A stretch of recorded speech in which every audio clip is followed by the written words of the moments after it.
মই এপলিনা এই মুহূৰ্তত অন্য এটা খবৰ লৈ আহিছোঁ মিয়া গান গাই অসমীয়াক অপদস্থ কৰা অসমীয়াক অপমান কৰা কাৰ্য কেতিয়াও মানি নলয় অসমবাসীয়ে অসমত থাকি অসমীয়াৰ সভ্যতা সংস্কৃতিক যদি বিকৃত কৰে তাৰ বাবে কিন্তু অসমীয়াই ব্যৱস্থা গ্ৰহণ কৰিব অসমীয়াই সেই কাম কেতিয়াও মানি নলয় অসমীয়া জাতি স্বাভিমানেৰে জীয়াই থাকিব প্ৰথমবাৰলৈ মুখ্যমন্ত্ৰীগৰাকীয়ে মন্তব্য কৰিছে মিয়া গান সন্দৰ্ভত প্ৰতিক্ৰিয়া মিয়া গান সন্দৰ্ভত ৰাজ্যৰ মুখ্যমন্ত্ৰীগৰাকীৰ প্ৰতিক্ৰিয়া প্ৰথমবাৰলৈ প্ৰতিক্ৰিয়া প্ৰকাশ কৰিছে মুখ্যমন্ত্ৰীগৰাকীয়ে আমাৰ সভ্যতা সংস্কৃতিক বিকৃত উপস্থাপন অসমীয়াই মানি নলয় কোনো অসমীয়াই এই কথা মানি নলয় অসমৰ সভ্যতা সংস্কৃতিক বিকৃত কৰিবলৈ কেতিয়াও অসমীয়াই নিদিয়ে আমাৰ বিহুটোক মিয়া বিহু কৰা কাৰ্য অসমীয়াই মানি নলয় অসমীয়াৰ বিহু বাপুতিসাহোন বিহুটোক মিয়া বিহু কৰিবলৈ কেতিয়াও নিদিয়ে অসমীয়াই এইখন সমাজত যদি জিন যাবলৈ হয় তেনেহ'লে সমাজৰ মৌলিক চৰিত্ৰক মানি ল'ব লাগিব আমি যিমান দিনলৈ জীয়াই থাকোঁ স্বাভিমানেৰে জীয়াই থাকিম এয়া মুখ্যমন্ত্ৰীগৰাকীয়ে প্ৰথমবাৰলৈ মিয়া বিহু সন্দৰ্ভত মন্তব্য কৰিছে ডক্টৰ ভূপেন হাজৰিকাকো সোঁৱৰিছে ডক্টৰ ভূপেন হাজৰিকাৰ কথাৰে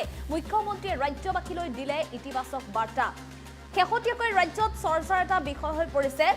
কিয়নো অসমীয়া বা অন্যান্য সম্প্ৰদায়সকলৰ মাজত এক প্ৰকাৰ বৈষম্য সৃষ্টি কৰিব বিচাৰিছে আৰু তাৰ মাজতে একাংশ দুষ্ট চক্ৰ বিশেষকৈ আলতাফ হুছেইনৰ নাম যিহেতু শেহতীয়াকৈ চৰ্চাত আহিছে আলতাফ হুছেইনে এটা গান ৰচনা কৰি ফেচবুকত এৰি দিছিল এগৰাকী তথাকথিত ইউটিউবাৰ আলতাফ হুছেইন আৰু এগৰাকী আলতাফ হুছেইনে যিটো ইউটিউবতে হওক বা অন্যান্য সামাজিক মাধ্যমত মুকলি কৰি দিছিল এটা গান আৰু যিটো গানে অসমীয়াক অপমান কৰিছিলে অসমটোৰ বাপৰ নেকি বুলি এক প্ৰকাৰ সেই গানটোত উল্লেখ কৰিছিল কেইবাটাও অসমীয়াক অপমান কৰা বাক্য আছিল সেই গানটোত গতিকে সেই বিষয়বোৰক লৈ এতিয়া মুখ্যমন্ত্ৰীগৰাকীয়ে প্ৰথমবাৰলৈ প্ৰতিক্ৰিয়া প্ৰকাশ কৰিছে যে অসমত যিহেতু আছে এইসকল লোক গতিকে অসমীয়াৰ যি সভ্যতা সংস্কৃতি আছে তাৰ লগত মিলিব পাৰিব লাগিব অসমৰ সভ্যতা সংস্কৃতিক কিন্তু বিকৃত উপস্থাপন কৰা কেতিয়াও মানি নলয় অসমীয়াই আৰু শেহতীয়াকৈ অসমীয়াৰ যি বাপতিসাহোন বিহু সেয়া মিয়া বিহু কৰা কাৰ্যক কেতিয়াও অসমীয়াই গ্ৰহণ নকৰে অসমৰ সমাজত যেতিয়া আছে অসমৰ সমাজত দিন যাবলৈ হ'লে মৌলিক চৰিত্ৰ সমাজখনৰ মৌলিক চৰিত্ৰক মানি চলিব লাগিব গতিকে যিমান দিনলৈকে অসমীয়া জীয়াই থাকিব স্বাভিমানেৰে জীয়াই থাকিব এনেধৰণে এক প্ৰকাৰ মন্তব্য কৰিছে মিয়া বিহু সন্দৰ্ভত মন্তব্য কৰিছে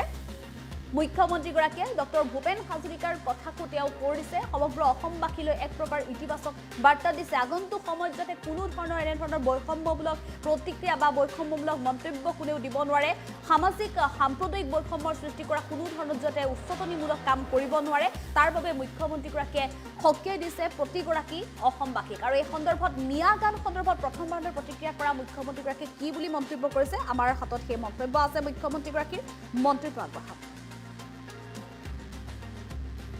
এটা মিয়া বিহু ওলালে আমাক ইটিকিং কৰি গালি গালাজ কৰি কৰবাত আমাৰ সভ্যতা সংস্কৃতিক ইটিকিং কৰিও কিছুমানে মিয়া বিহুৰো প্ৰচলন কৰিলে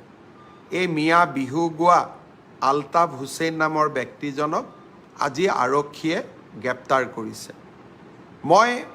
এটা কথা স্পষ্টভাৱে ক'ব খোজোঁ যে যিমান দিনলৈ আমি আছোঁ যিমান দিনলৈ আমাৰ সমাজ জীয়াই থাকিব এই সমাজত আমি স্বাভিমানেৰে সৈতে জীয়াই থাকিম আমাৰ সমাজ ব্যৱস্থাৰ ওপৰত কোনো প্ৰকাৰৰ আক্ৰমণক আমি গ্ৰহণ নকৰোঁ আৰু আমাক এনেকুৱা ধৰণৰ আক্ৰমণ কৰাৰ প্ৰচেষ্টাও চলাব নালাগে আমি জিন যাব লাগে মিলিব লাগে মিলাব লাগে কিছু এৰিব লাগে কিছু ধৰি ৰাখিব লাগে কিন্তু যদি এৰি দিয়াৰ প্ৰৱণতাৰ পৰিৱৰ্তে অকল ধৰি ৰখাৰ প্ৰৱণতাহে হয় তেতিয়া কোনো জাতিয়েই নতুনকৈ অহা সমাজখনত জিন যাব নোৱাৰে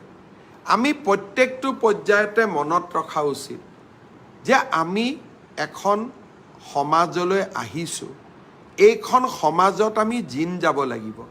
আৰু এইখন সমাজত যদি আমি জিন যাব লাগে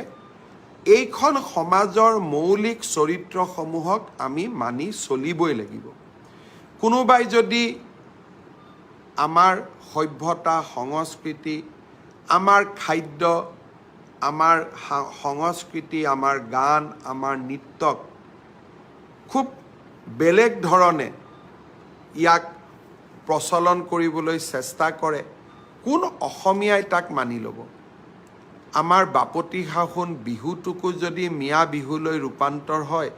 কোন অসমীয়াই তাক মানি ল'ব আমি কিমান দিনলৈ জীয়াই থাকিম নাজানো, কিন্তু জীয়াই থকা দিনকেইটা আমি নিশ্চিতভাৱে শিৰ নত কৰি আমি জীয়াই নাথাকোঁ। আমি উচ্চ শিৰ লৈয়ে জীয়াই থাকিম, আৰু যিমান দিনলৈ জীয়াই থাকিম আমি স্বাভিমানেৰে সৈতে জীয়াই থাকিম। মই ভাবোঁ যে মোৰ এই বাৰ্তা সকলোৱে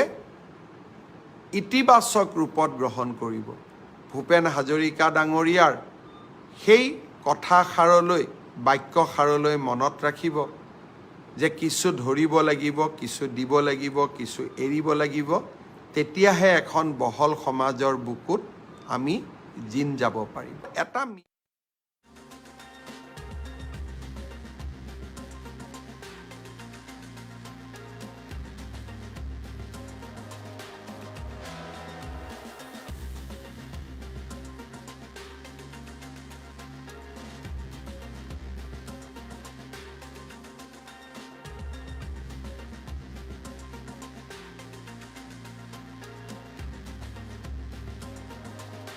যিমান দিনলৈ আমাৰ সমাজ জীয়াই থাকিব,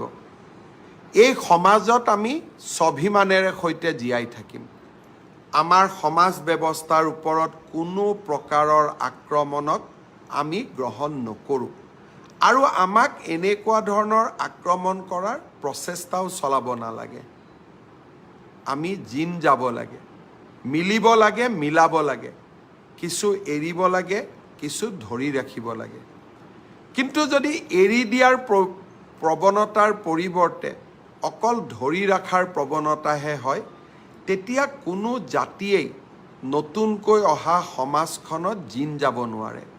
আমি প্ৰত্যেকটো পৰ্যায়তে মনত ৰখা উচিত যে আমি এখন